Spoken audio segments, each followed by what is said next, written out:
በስተመጨረሻ እንግዲህ አቢጌል ነፃ ሆናለች ማለት ነው።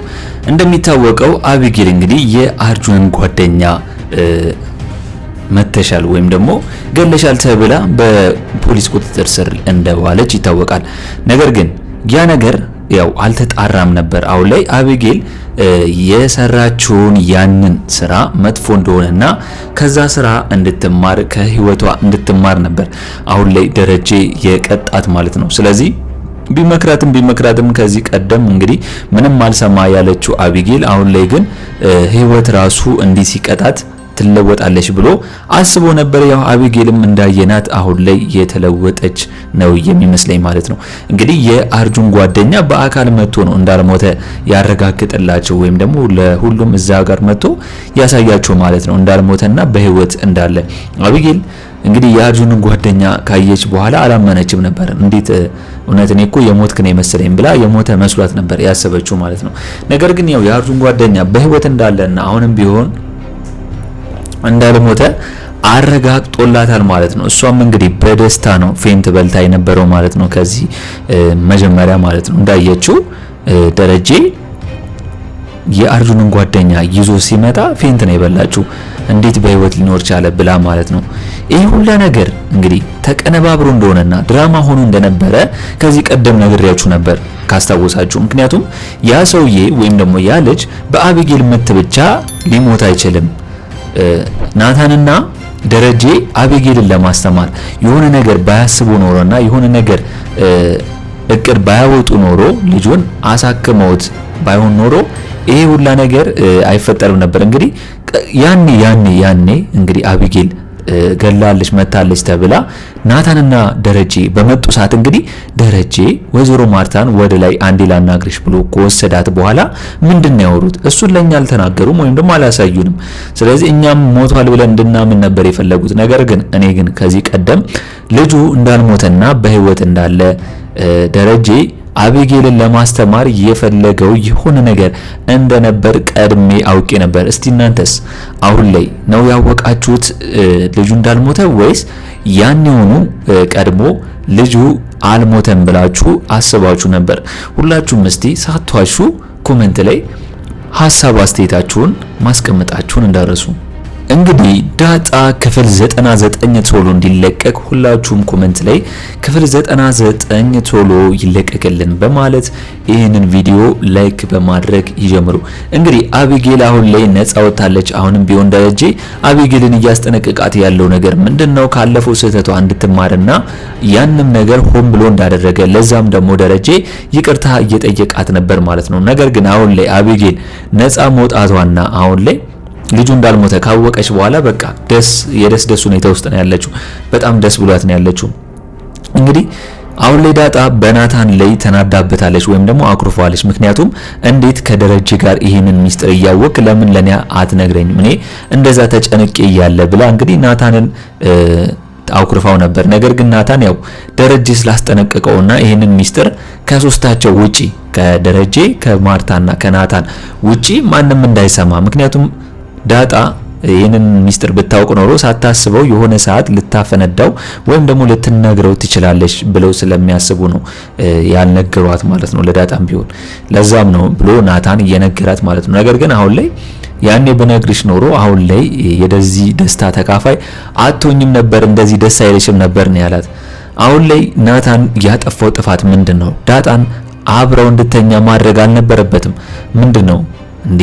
በጣም እኮ ከባድ ነገር ነው። ወይ አላሳወቁ ወይ ለወይዘሮ ማርታን ለአቶ ደረጃ አልተናገሩ እንደሚዋደዱ እንደሚፋቀሩ። እንዴት ናታን ዳጣን እዛ ቤት ውስጥ እዛው ቤታቸው ውስጥ እየተደባበቁ መገናኘታቸውን ሳያንስ እንደገና አብረሽኝ ተኝ ማለት ምን ማለት ነው? ዳጣን ብትሆን እንዴት ናታንን እሺ ልትለው ቻለች? እንግዲህ አሁን ላይ ደረጀ አቢጌልን እንግዲህ ሂጂና ናታንን ጥሪያቸው በማለት ጠይቋት እሷም እነ ናታንን ልጠራው እየሄደች ነው። አሁን ላይ አቢጌል ናታንና ዳጣን ስታያቸው ምን ሊሰማት ይችላል? ይሄ ሁላ ደስታዋና ይሄ ሁላ ነገሯ ናታንን ስለምትወደው ወደ ድሮዋ አቢጌል ልትመለስ ትችላለች ብላችሁ ታስባላችሁ?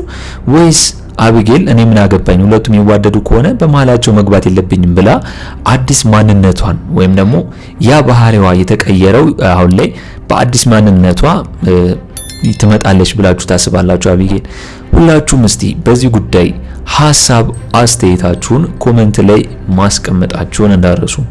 እንግዲህ በሌላ በኩል ደግሞ እንደሚታወቀው ያው ጠባቂው ገዜና እንደገና ደግሞ ሰራተኛዋ ለዛ ያው የውስጣቸውን ማንም ባያውቀውም እየተዋደዱ ነገር ግን እየተቀላለዱ ነው የሚገኙት አሁን ላይ። ለዛ ገዜን እንግዲህ አትመጥነኝም እያለችው ነው የምትጫወትበት ወይም የምትነግረው ማለት ነው። እንግዲህ አቢጌል በደስታ ብዛት ገዜ ጋር መታ የሆነውን ነገር ስትነግረው እሷ ገዳይ እንዳልሆነች ልጁም እንደተገኘ በይወል ስትነግረውና እንግዲህ ጉንጩን ስስመው ለዛ ተደብቃ እያየችና እየተናደደች እንደነበር አይታችኋል። ለዛ ለካ እንግዲህ ገዜን ከመጣ ጊዜ ጀምሮ የአይን ፎንቃ ይዟታል፣ ወደዋለች። ነገር ግን መናገር ስላልፈለገች ነው በሴት አንደበት አፍቅሬ ያለው ወይም ወልጅ ያለው ከማለት ይልቅ የገዜን ደግሞ ለመስማት ይመስለኛል። ነገር ግን የዚህ መቃጠሏና ርድብን ማለቷ በአቢጌል ምክንያት እንደሆነ ገዜ ተረድቶ ጭራሽ የባሰ ለዛን ሲያቃጥላትና ሲያናድዳት አይተናል ማለት ነው። ነገር ግን እውነት የሚዋደዱ ከሆነ ያው ገዜ ለዛን አንድ ላይ መሆን አለባቸው፣ መገናኘት አለባቸው ብዬ ነው ማስበው። የሁለቱን ግንኙነት ማየት አለብን። ያው ሰራተኛዋ እንግዲህ ፎንቃ ከገባላት ለገዜ እውነቱን መናገር አለባት ብዬ ነው ማስበው። አሁን ላይ በስተመጨረሻ እንግዲህ አቢጌል ጥፋተኛ እንዳልሆነችና ነገር ግን ራሷን ለመከላከል ያደረገችው ነገር ቢሆንም ከህግ እንደማታመልጥ አሁን ላይ የተረዳች ይመስለኛል። ስለዚህ ከዚህ ቀን ጀምሮ እንግዲህ እንደዚህ አይነት ጥፋትና እንደዚህ አይነት ችግር ተንኮል በቀጣዩ የምትሰራ አይመስለኝም። እንግዲህ ካለፈው ስህተቷ እንድትማር ይሄን ሁላ የመማሪያ ዘዴዎችን እቅዶችን ሰርተው ፖሊሱ የራሱ እንደገና የአርጁንም ጓደኛ በደረጀ ስራ አስቀምጦት የተመታውን በአቢጌል የተመታውን ሆስፒታል ወስዶ አሳክሞት እንደገና ደግሞ ደረጀ አቢጌልን ብቻ ሳይሆን የለወጠው የአርጁንም ጓደኛን የለወጠው ከዛ ከሱሰኛ መንፈስ ውስጥ እንዲወጣና በስነ ስርዓት ስራ ይዞ እንዲለወጥ ያደረገው ማለት ነው። ስለዚህ ደረጀ በጣም ጎበዝ ነው። ነገር ግን ደረጀም ደግሞ በዚህ በኩል ጥፋት ያለበት ነገር ምንድነው? የሱ ሚስጥርና የሱ ነገር እንዳይወጣበት ስለሚፈልግ ነው አቢጌልን በዚህ ሁኔታ ውስጥ እንድታልፍ ያረጋት ማለት ነው። ምክንያቱም አቢጌል እንግዲህ ከስር ደረጀ ምን ላይ እንዳለና ሰላም ከደረጀ እንዳረገዘች እንደወለደች በቃ ሁሉንም ነገር ከደረጀ ጋር እያያያዘች ያው ልትደርስበት መሆኑን ስለገባው ደረጀ ሁሉንም ነገር አቢጌል ስላወቀችበት ያ ነገር ደግሞ ሚስጥሩ ተፈቶ ወይም ደግሞ ያው የተደበቀው ነገር ተፈቶ ደረጀና ወይዘሮ ማርታ እንዳይጣሉ ደረጀ የራሱን ሚስጥር ለመደበቅ ነው አቢጌልን በዚህ እቅድ ውስጥ ወይም ደግሞ በዚህ ሁኔታዎች ውስጥ እንድታልፍ ያረጋት ያለው ማለት ነው። ስለዚህ እናንተ በደረጀ ቦታ ብትሆኑ ትክክል ነው ብላችሁ ታስባላችሁ ወይስ ትክክል አይደለም? ሁላችሁም እስቲ በዚህ ጉዳይ ሐሳብ አስተያየታችሁን ኮሜንት ላይ አስቀምጡልኝ። እንግዲህ አቢጌል ከዛ እስር ነፃ እንደወጣች ከተነገራት በኋላ ከውሃ ጋር እንኳን ያው ሰላም የማይፈጥሩና የሚጨቃጨቁ የሚደባደቡ አሁን ላይ እንግዲህ አቢጌል ውሃን እንዴት እቅፍ እንዳደረገቻት ምክንያቱም ምን ያህል ስትራራቅ እንዴት እንደሚናፈቅና እንደገና ደግሞ አቢጌል የሆነ ነገር ስትሆንባት ውሃ እንዴት እንደሆነች አቢጌል ስላየች ነው ያው አቢጌል እህቷን ውሃን እቅፍ ያደረገቻት ማለት ነው። ምን ያህል እንደሚዋደዱ ነው ያው የተገለጸው። እንግዲህ ከውሃ ጋር ለአንድ ደቂቃ እንኳን ትክክል የማይሆኑት ወይም ደግሞ ሰላም የማይፈጥሩት አሁን ላይ አቢጌል እንግዲህ አስቡት እንዴት እንደሆነች።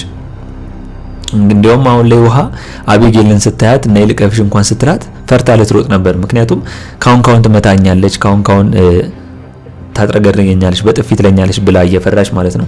አቢጌል ግን አሁን ላይ ተቀይር ያለው እያለችው ነው። ነገር ግን የዳጣና የናታን ሁኔታ ግን አቢጌል የተቀየረችውን የቀድሞዋን አቢጌል እንዳይመልስ ብዬ እፈራለሁ ማለት ነው። እንግዲህ እንደሚታወቀው ገዜ ጠባቂ ያው ቤቱን ሊጠብቅ ነው የተናገረው። ነገር ግን አሁን ላይ ደረጀ ያመጣውን የአርጁንን ጓደኛ ጭንቅላቱን ብሎት ጭራሽ አርፎት ነበር። ያለሞተውን ልጅ ጭንቅላቱን ብሎት ሞቶስ ቢሆን ዝም ቢልስ በዛው ጸጥ ቢልስ ትክክል አይደለም እየሰራ ያለው ገዜ። በቃ ዝም ብሎ ያገኘውን ሰው መማታት አልነበረበትም፣ መጠየቅ አለበት። ሳይጠይቅ ዝም ብሎ መምታት ከሆነ አንድ ቀን እንግዲህ በገዜ እጅ አንድ ሰው እንዳይጠፋ ብዬ ነው ማስበው። እስኪ እናንተስ አሁን ላይ አቢጌል ነፃ በመውጣቷ ደስ ያላችሁ ሁላችሁም እስቲ ኮሜንት ላይ ሐሳብ አስተያየታችሁን በማስቀመጥ ማድረስ ትችላላችሁ።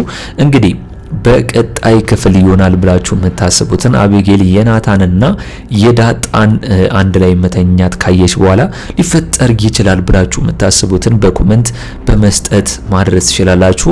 እንግዲህ በኔ በኩል የዛሬው አስተያየቴ ይህንን ይመስል ነበር።